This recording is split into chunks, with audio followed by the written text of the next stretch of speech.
যে আমলের ভিতরে তিনটে জিনিস থাকবে না, ওই আমলটা আল্লাহর কাছে কবুল হবে না।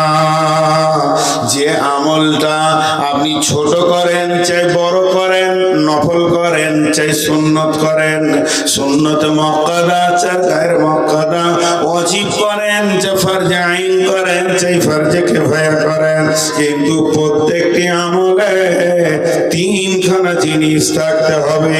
যতক্ষণ পর্যন্ত আমলের ভিতরে তিনটে জিনিস না পাওয়া যাবে ততক্ষণ পর্যন্ত আমল কবুল হবে না। এক নম্বর হলো ঈমান, প্রত্যেকটা আমলে ঈমান থাকতে হবে। দুই নম্বরে হলো আল্লাহর হুকুম থাকতে হবে।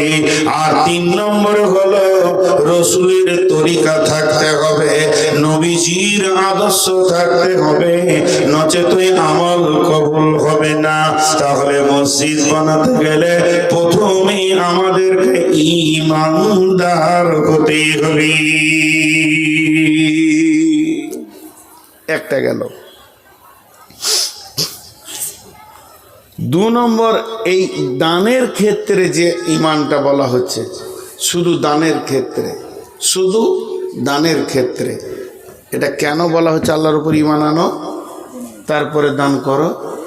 খুব খেয়াল করেন, আপনার কাছে 5 লক্ষ টাকা আছে, আপনি হজের সব টাকা জমা করে দিয়েছেন, ওটা তো অসুবিধা নেই, বেরিয়ে যাচ্ছেন 2 লাখ নিয়ে, কিন্তু আরো এক্সট্রা 5 লাখ আছে, রাখবো কোথায়? এখন তো ব্যাংক ট্যাঙ্ক হয়ে গেছে, কিন্তু মুরব্বী মানুষ ওর ঘরেই থাকে, তো মনে মনে করছে বেটা দিকে দিলে তো সকালে ভাগ করলে ঘুরে এসে পাবো না, তা গায়ে কার কাছে রাখি, কার কাছে রাখি, যে একটা লোকের কাছে রেখে দিলে দিয়ে চলে গেল, যে তারপরে বিশ্বাস করছে যে না লোকটা ভালো। আগে টাকা রাখবে যে সফরে যাবে যে বিশ্বাস করবে, না আগে বিশ্বাস করবে তারপরে টাকা রাখবে? কথাটা বলেন, আগে কোনটা? আগে বিশ্বাস না আগে টাকা রাখা? আগে বিশ্বাস। আল্লাহ রাব্বুল আলামিন বলছেন, তোরা যে মসজিদ বানাবি 50 লক্ষ টাকা তার ভিতরে ভরে দিবি, কারো 10, কারো 20, কারো 50, কারো 1 লাখ, 2 লাখ, 5 লাখ, 1000, 1200, 200, যে যেমন পারবি দিবি। যদি তোদের বিশ্বাস না থাকে তাহলে তো তোরা টাকা দিবি না। তবে যাদের ঈমান আছে, আমার প্রতি বিশ্বাস আছে, তোরা আর একটু শুনে নে, ওয়াল ইয়াউমিল আখিরি, আমি একটা দিন করেছি আখিরাতের ভিতরে আছে। আখিরাতের 3টে মঞ্জিল, একটা হলো কবর, 2 হলো হাসর, 3 হলো আপনার কিনা জান্নাত জাহান্নাম। তো দ্বিতীয় মঞ্জিলের আর একটা নাম রেখেছি ইয়াউমুল হিসাব। সেই দিনের প্রতি জোর তোর বিশ্বাস থাকে আর আমার প্রতি বিশ্বাস থাকে, 10, 20, 50 তুই যা দিবি, তোকে খাতা বানাতে হবে না, অ্যাকাউন্ট নাম্বার নিতে হবে না, আপডেট করতে হবে না, অ্যাকাউন্ট বই বানাতে হবে না, তোকে কি করতে পাসবুক বানাতে হবে না। তুই দিয়ে দে, আমার উপরে বিশ্বাস করে মসজিদের দেওয়ালে লেগে যাবে, তোর আমল নামা বুকে টাকা উঠে যাবে, বিশ্বটা ভেঙে চুরমার হয়ে যাবে ভূমিকম্পে, আর সারা দুনিয়া উড়ে যাবে, পুড়ে যাবে, ধ্বংস হয়ে যাবে, জলজালাতে কিছুই থাকবে না। তারপরেও তোর খাতার নম্বর মুছবে না। কঠিন কিয়ামতের দিনে আমি রব তিলে তিলে তোর হিসাবকে বুঝিয়ে দেব।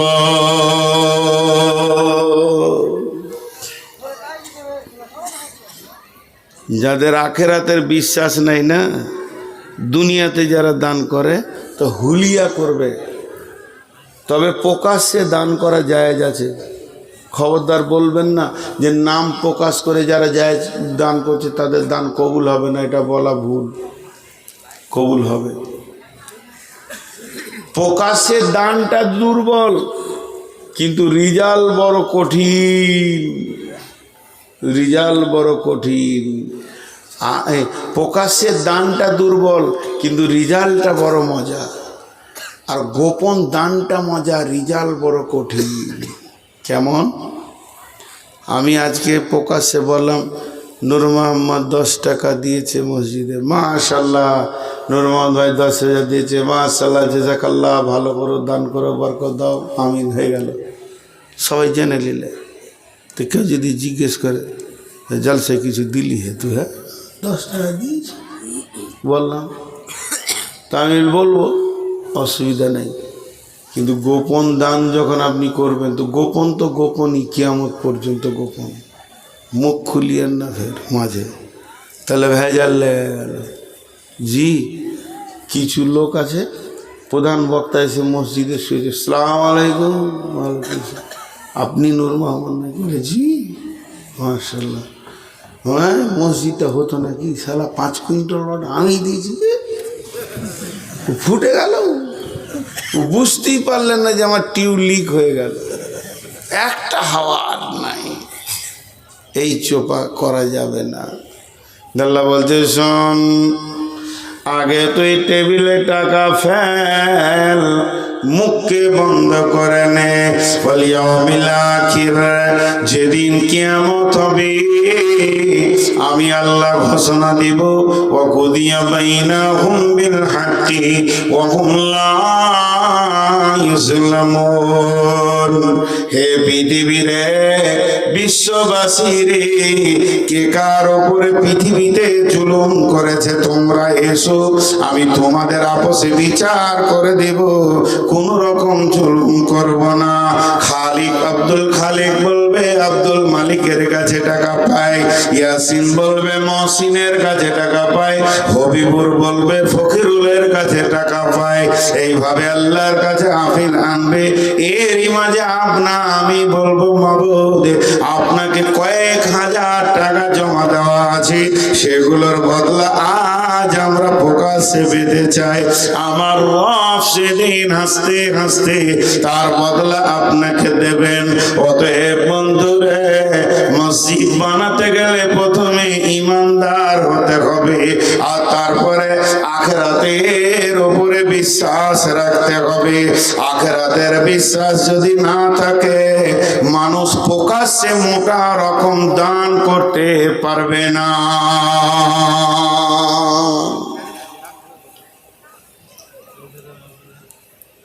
দেখেন, এখানে যতটি লোক বসে আছেন, এরা কথা জিজ্ঞেস করবো, খালি হ্যাঁ আর না বলবেন, বা বলবেন ঠিক না ভুল। কেউ 10 টাকা দিচ্ছে, কেউ 1 টাকা দিচ্ছে, কেউ 10,000 দিচ্ছে, কেউ 50,000 দিচ্ছে, কেউ জায়গা দিচ্ছে, কেউ জমি দিচ্ছে, কেউ বালু দিচ্ছে, কেউ সিমেন্ট দিচ্ছে, কিন্তু সবারই একটা লক্ষ্য, আখেরাতে লোভ। ঠিক না ভুল বলেন? আখেরাতে লোভ, এই লোভটা আছে না নেই? তাহলে তোর টাকাটা লস কোথা হলো? ও তো নিজের খাতাতেই নিজে জমা করে রেখেছে। জি, এগুলো কি বোঝাবার আছে? তারপরে আল্লাহ বলছেন, ওয়া আকামাস সালাতা, তোমরা নামাজকে কায়েম করো। সালাত তোমাদেরকে পড়তে হবে। যদি সালাত না পড়ো তো মসজিদ কিসের জন্য বানাতে যাচ্ছ? মসজিদ বানাবে, মসজিদকে আবাদ করবে না। মসজিদে मरसिया खा है के नमाजी ना रही। মসজিদ কে বানালাম, উঁচা উঁচা গম্বুজ দিয়ে দিলাম, এলাকার সেরা গম্বুজ দিলাম, যেন নগর নবী স্টেশন থেকে বোঝা যায় এটা আমাদের মসজিদ। বিআইকে নিয়ে অহংকার করলাম, কিন্তু মসজিদের ভিতরে নিবেদিত প্রাণ 3খানা ছাড়া 4টা মুসল্লি পাওয়া যাচ্ছে না। এটা চলবে না। যে কমিটি মসজিদ নিয়ে ব্যস্ত আছে, ওই কমিটিকে লোকের পায়ে ধরতে হবে। হবে, উম্মতে মুহাম্মদী হিসেবে দরজায় দরজায় গিয়ে বলতে হবে, মসজিদে ওই শুনবে আজান, চল নামাজে চল, দুঃখে পাবি সান্ত্বনা তুই, বক্ষে পাবি বল রে, মসজিদেতে চল। এই লাইট বন্ধ কর, লাইট বন্ধ কর। জি, দুঃখ লাগছে এই ছেলেগুলোর হাতে এত বড় বড় মোবাইল। আপনারা তো কিছু জানেন না, গার্জেনরা মোবাইল দিয়ে দিয়েছে, মোবাইল মানুষকে উলঙ্গ করে দিয়েছে। জি, ফেসবুকে যে আচরণগুলো চলছে যদি দেখেন তো আপনি অবাক হয়ে যাবেন। এর থেকে কুত্তা অনেক ভালো। তো মসজিদ আবাদের জন্য চেষ্টা করতে হবে, বাড়ি বাড়ি যেতে হবে, মুসাল্লি বাড়াতে হবে, নামাজ কায়েম করতে হবে, নিজে পড়তে হবে এবং মহল্লাবাসীকে পড়ার জন্য ডাকতে হবে।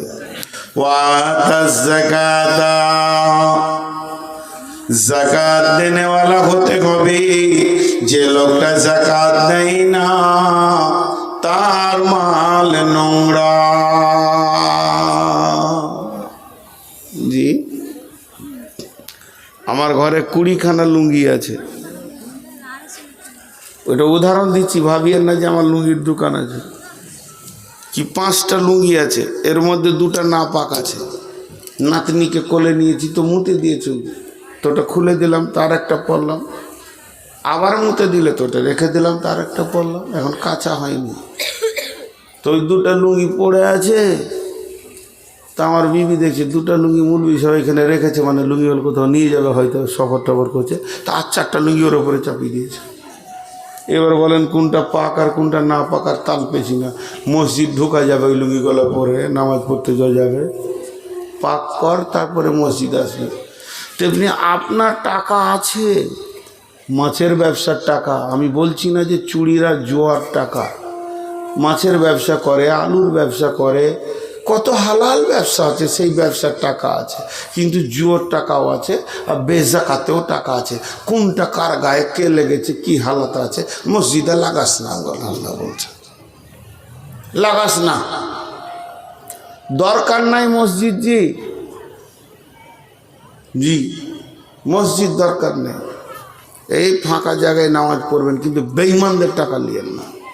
আল্লাহ আকবার, ঘাসের ওপরই পড়েলেন, পানি হচ্ছে ঘরে পড়েলেন, অসুবিধা নেই। কিন্তু আল্লাহ বলছেন যাদের টাকা নোংরা, ওই নোংরা টাকা যখনই তুই বুঝে নিবি মসজিদে লাগাবি না। কিন্তু বিধর্মী যদি হয়, আবার টাকাটা যদি হালাল হয়, এমন বিধর্মী আছে জীবনে জুয়া খেলে না, মদের ব্যবসা করে না, সুদের ব্যবসা করে না, তার জীবনে এগুলো কিছুই নাই। আপনার গ্রামে কোনো চামার আছে, ধোপা আছে, কায়েত আছে, ব্রাহ্মণ আছে, বিচারা গরিব মানুষ, ব্যাংকে তো টাকা রাখেনি, মানে সুদি নাই, বিচারা আলু পটলের ব্যবসা করে, কিংবা চুল কেটে খায়, না পিত আছে, দিন আনে দিন খায়। মসজিদের কালেকশন চলছে, 100 টাকা দেবে, টাকাটা নিয়ে নাও। কিন্তু এই গ্রামে একজন সুদারু আছে, জুয়ারি আছে, 400 প্যাকেট আপনার কিনা সিমেন্ট দিয়েছে, নারে তাকবীর লিল্লাহি তাকবীর, খাবির উদ্দিন 400 প্যাকেট সিমেন্ট, নাম হয়ে গেছে খাবির উদ্দিন, জলিউদ্দিন, সফিউদ্দিন, কবির উদ্দিন, কিন্তু তার মধ্যে দিনই নাই। নামের শেষে খালি দিনের উপাধি, শফিকুল ইসলাম, মহিদুল ইসলাম, ইসলামের ইসলামই নাই, নাম লেখা হয়ে গেছে সুদের ব্যবসা, জুয়ার ব্যবসা, ডাকাতি, চুরি, লম্পটি, টাড়ি মারা, পৃথিবীর নোংরামি ব্যবসাগুলো সব করে। এর কাছে লিও না, আল্লাহর ঘরে লাগাইও না। আল্লাহ শুধু জাকাতকে কেন্দ্র করে মুখ বলেছে এখান থেকে বুঝে নিতে হবে, যদি পাক টাকাতে জাকাতটাই খালি দিল না, নিজস্ব হালাল ব্যবসাতে শুধু জাকাতটাই দিল না, তাকে বলছে তুই আসিস না। তারপরে তো এর থেকে নোংরা হচ্ছে জুয়া, তাস, লুডো, ডাবা। এদের টাকা কেমন করে কবুল হবে? এদের টাকাও মসজিদে কবুল হবে না।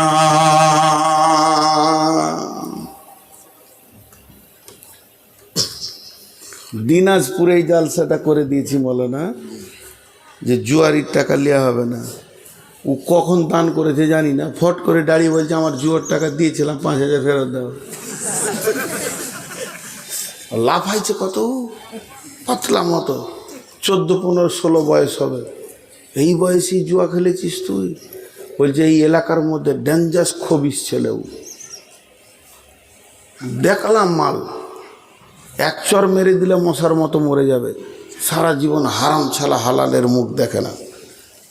তা মসজিদ ওয়ালারও গায়ে লাগেনি, তোর টাকাতে মুতে দি, নিয়ে যা, নিয়ে যা। হ্যাঁ হ্যাঁ, ওর মুখে লাত মেরে দিলে। আমার এলাকায় এক মুসলমান আছে, মুসলমান বলা ঠিক হবে না, মন্দির করে বেড়াচ্ছে।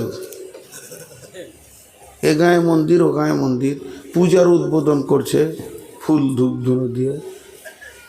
জি, তো একটা মসজিদ হচ্ছিল আমার গ্রামে, কেউ বলল কমিটির ভিতরে একবার ধরো, নাম তো মুসলমান, দিয়ে দিবে 50,000।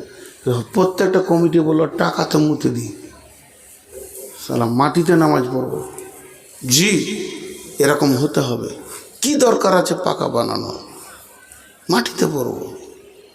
ইনশাআল্লাহ মুসলমানদের ইমানদারি টাকাতেই পাকা হবে ইনশাআল্লাহ। কি বলেন? বলেন ইনশাআল্লাহ। এরপরে আল্লাহ 5 নম্বরে বলছেন ওয়ালাম ইয়াখশা ইল্লাল্লাহ, ওয়ালাম ইয়াখশা ইল্লাল্লাহ, ওয়ালাম ইয়াখশা ইল্লাল্লাহ।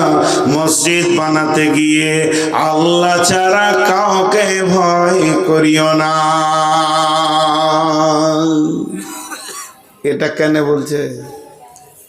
জি, এটা কেন বলছে? উই পোকা দেখেছেন? উই পোকা দেখেননি? রুই পোকা জি, কাঠকে খেয়েলাই ভিতরে ভিতরে বোঝা যায়। তো এই রকম সমাজে কিছু লোক আছে, ওর চোপা চলতি আছে, কুটুর কুটুর কুটুর কুটুর কুটুর, লুটে নিলে, মেরে নিলে, খেয়ে নিলে মসজিদের টাকাটি সব, কিচ্ছু রাখে না। এরকম লোক আছে না নাই? সেক্রেটারি মেরে নিলে। ও আজকে মসজিদের জালসা হলো, আর কালকে মসজিদের ক্যাশিয়ার 1 বিঘে জমি কিনছে আর কি পরশু। ও কিনছে কি করে ওই জানে, আর বাপ জানে। 17 বছরকার জমানো টাকা 10 লাখ হয়েছে, শালার কাছে ধার নিয়েছে 3 লাখ, যে 13 লাখ হলো। বড় শালিটা যেখানে বিয়ে হয়েছে ভাইরাকে বলে 2 লাখ দিয়েছে, 15 হলো। আর জমিওয়ালাকে বললে আর 3 লাখ পরে দিয়ে দিব, 18 লাখ দাম হয়েছে। কত কষ্ট করে জমিটা উলিছে। আর জালসা হয়েছে আজ, আর রেস্টির দিন হয়েছে সামনে সোমবার। গোটা গাঁওয়ালা বলছে জলসা কিনবে না। ও রাতে যে টাকা কত গুনেছে, তোকে হুঁশ আছে। ও আর হালাকে ও গোটা জালসার খরচা বাদ দিয়ে 62,000 টাকা পকেটে পেয়েছে। মানুষ এরকম বলে কি বলে না? আর হ্যাঁ না বলে? তা আল্লাহ এই জায়গায় বলছে ওই ক্যাশিয়ারকে, ইমানদার সেক্রেটারি ইমানদার ক্যাশিয়ারকে বলছে তোর যদি বিশ্বাস থাকে আল্লাহকে জবাব দিতে পারবো, আল্লাহকে জবাব দিতে আমার কোনো ভয় নাই। আমি এত চুল চিরা চলছে, আমি পঙ্খানো তিলে তিলে ঠিক চলছে, আল্লাহকে দিতে পারবো হিসাব। তো আমার আল্লাহ বলছে আমাকেই খালি ভয় করিস, আর ওই বেঈমানদের মুখে লাত মেরে দিস। ওয়ালাম ইয়াখশা ইল্লাল্লাহ, আল্লাহ ছাড়া কাউকে ভয় করিস না। আর যদি আল্লাহ ছাড়া কাউকে ভয় করবি তাহলে তোকে কুট করে কাটবে রাখবে, টাকা ফেলে দিবি, বেঈমানদের হাতে টাকা পড়ে যাবে। মসজিদ আর দূরের কথা, বেঈমানি ছাড়া অন্য কিছু হবে না। কথা বুঝাতে পারলাম? খুব শীত তো, ওই জন্য কথা বলতে পারছে না, সব মুখগুলো ঘিয়ের মতো জমে গিয়েছে আর কি।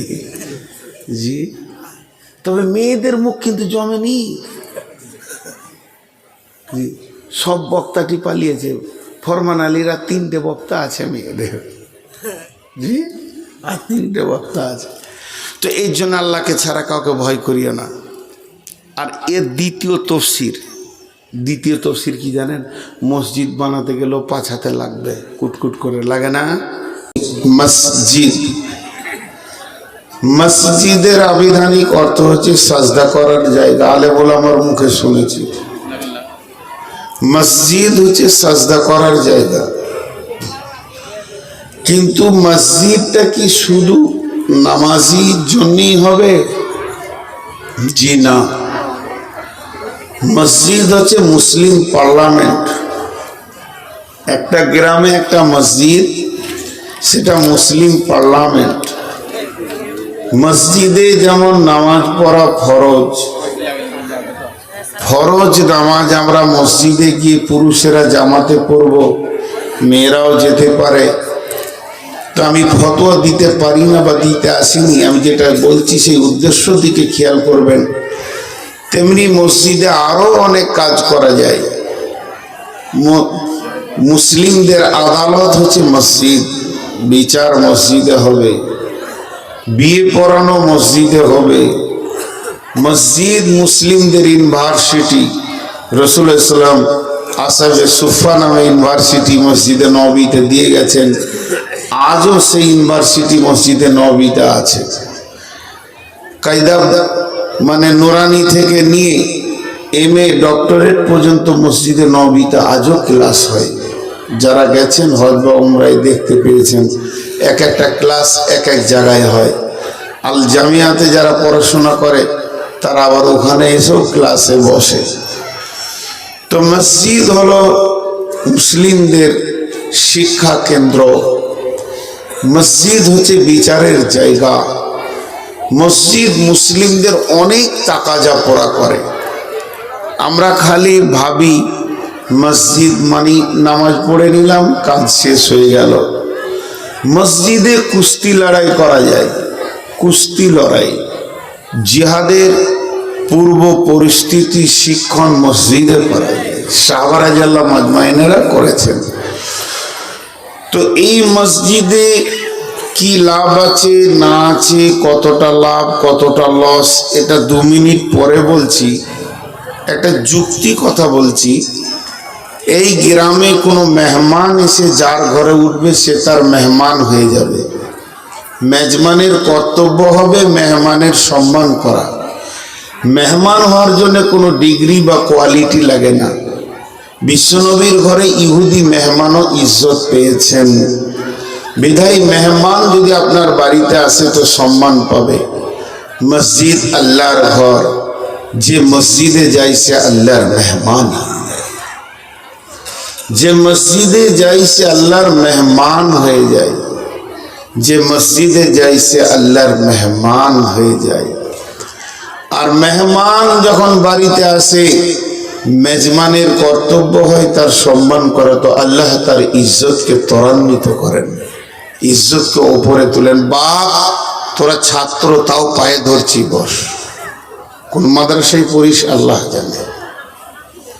এতগুলো লোককে বসালাম, তোরা মাদ্রাসার ছাত্র এসে আবার মাথার সামনে দাঁড়িয়ে গেলি। তোদেরকে আল্লাহ যে কোন মিজাজের করেছে আল্লাহ জানে। এখানে খানিক বিরক্ত করলি, আবার ওখানে গিয়ে দাঁড়িয়ে গেলি। এখন মাদ্রাসাগুলো বেশিরভাগ, আমি ইসলামপুরে পড়েছি, মানে আমি আপনাদেরও ছাত্র, জিগোরাটি মানুষের ছাত্র। আমিও দেওতলার ছাত্র, আমিও সীতারামপুরের ছাত্র। এই এলাকার যখন পানি খেয়েছি, এই এলাকার চাউল খেয়েছি, এই এলাকার যখন জালসার কালেকশন হয় বাড়ির দরজায় দরজায়, এক যুগে ইসলামপুর ওয়ালারাও এই পর্যন্ত কালেকশন করেছে, এখন করে কিনা জানি না। তার মানে আমিও আপনাদের ভাতের চাল খেয়ে আজকে মাইকে বকছি। তো এই মাদ্রাসাগুলো এককালে তালিমিয়াত ছিল, তরবিয়াতও ছিল। এখন তালিমিয়াত হয়েছে, কি অবস্থায় আছে জানি না, তরবিয়াত তো চলে গেছে। একটা ছেলে আমাকে মুসাফা করবে, আসসালামু আলাইকুম, ঠিক আছে, মুসাফা করবো, আলাইকুম সালাম। হয়তোবা আমি আসছি খেয়াল করিনি, তো একটু হেঁটে এসে সামনে বললো ইসলাম আলাইকুম, তা না করে আমার পেটে এমনি চাপড়াইছে, বলছে যাস না, উত্তরটা দিয়ে যা। আমার পেটে 53 বছর একটা বয়স্ক পাকা দাড়ির পেটে একটা 12 বছরের ছেলে 14 বছরের ছেলের নিকট ছিল। তোর বিয়ে চলে গেছে নাই। এক্ষুনি অবাক হলাম এখানে দাঁড়িয়ে দাঁড়িয়ে, আমার পেটে এরম করে মারলো। তার মানে আমার মুসাফাটা করে তারপর তুই স্টেজে যা।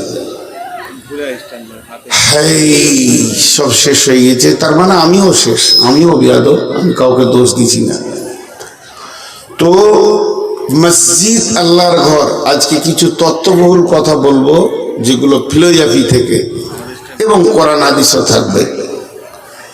তো আল্লাহ তাবারাক ওয়া তাআলা পৃথিবীর বুকে যতগুলো মসজিদ আমরা আল্লাহর ঘর বানিয়েছি তার সবই ফজিলত একই, কিন্তু কিছু মসজিদের ভিতর থেকে বের করা হয়েছে, যেমন মসজিদে নববী, যেমন মসজিদে হারাম, যেমন মসজিদে কোবা, যেমন মসজিদে আকসা, যেটাকে নিয়ে লড়াই চলছে। তো মসজিদ আল্লাহর ঘর, যে আল্লাহর ঘরে যায় সে আল্লাহর মেহমান হয়ে যায়।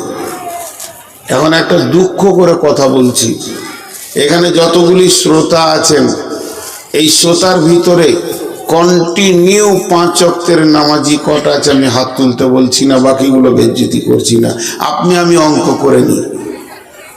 গত কয়েকদিন আগে একজনকে জিজ্ঞেস করছি, ভাই 5 ওয়াক্তের নামাজ পড়ো, তো উত্তর দিচ্ছে, প্রথম ভাষা বলছে, মিথ্যা কথা বলে তো কোনো লাভ নাই, সত্য কথা বলছি, আমি 5 ওয়াক্ত নামাজ পড়ি না। বললাম তুমি সত্য বলেই বা কি লাভ করলে? মিথ্যা বলে লাভ নাই, এটা যখন তোমার বুঝে এসেছিল, তো সত্য বলেই কি লাভ করলে? ওটাও তো লস। জি, মানুষের এখানে একটা লোক মারা যাবে, আপনাদের ঝিকরাটি এলাকায় আছে কিনা জানি না, আমাদের বর্ধমানে আছে, সমস্ত বাঁশতলায়, গাছতলায়, ছাঁচতলায় বসে বসে ফস ফস করে বিড়ি টানছে। আর এলান হয়েছে জোহরের নামাজের পর জানাজা হবে এই মাঠটাতে। জোহরের জামাতে 25টা লোক আর জানাজাতে 2500 লোক, একটা 5 ওয়াক্তের নামাজি লয়। কি লাভ হলো? ওদের দোয়া কবুল হবে? ওই বেঈমানগুলোর দোয়া কবুল হবে যারা নামাজ পড়েনি? হতেই পারে না। তো এই ফতোয়াগুলো আমি দিতে চাইছি না। মসজিদ আল্লাহর ঘর, চলে পৃথিবীতে কার ঘর আগে হয়েছে? আমার ঘর, আপনার ঘর, মুঘল প্রেডের ঘর, বাদশাদের ঘর? জি না। আল্লাহ বলছেন বিসমিল্লাহির রহমানির রহিম,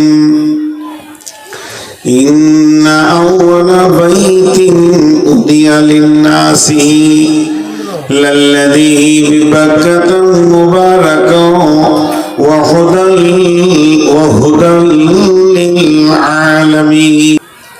আল্লাহ রাব্বুল আলামিন বলেন, ইন্না আউওয়ালা বাইতিন, নিশ্চয় আমার ঘর পৃথিবীর মাটিতে প্রথম আমি রেখেছি।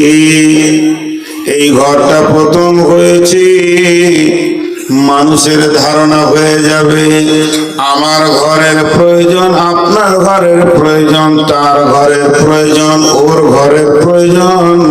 তেমনি আল্লাহকেও বসবাস করতে গেলে একটা ঘরের প্রয়োজন। এই ধারণাটা কাটার জন্য বলছেন ওই ঘরটা যে আমি রেখেছি উজিয়ালিন নাসি, মানুষের জন্য, এটা আমার জন্য নয়, এটা মানুষের জন্য রেখে দিয়েছি। বিবাক্কাতাম মুবারাকা, সেটা কোন জায়গায় আছে? মক্কা মুকাররমায় আছে। সেটা মক্কা মুকাররমায় আছে, সেটা বাক্কাতে আছে, সেটা বালাদে আছে। ওটা মানুষের জন্য আমার ঘরটা বানিয়েছি।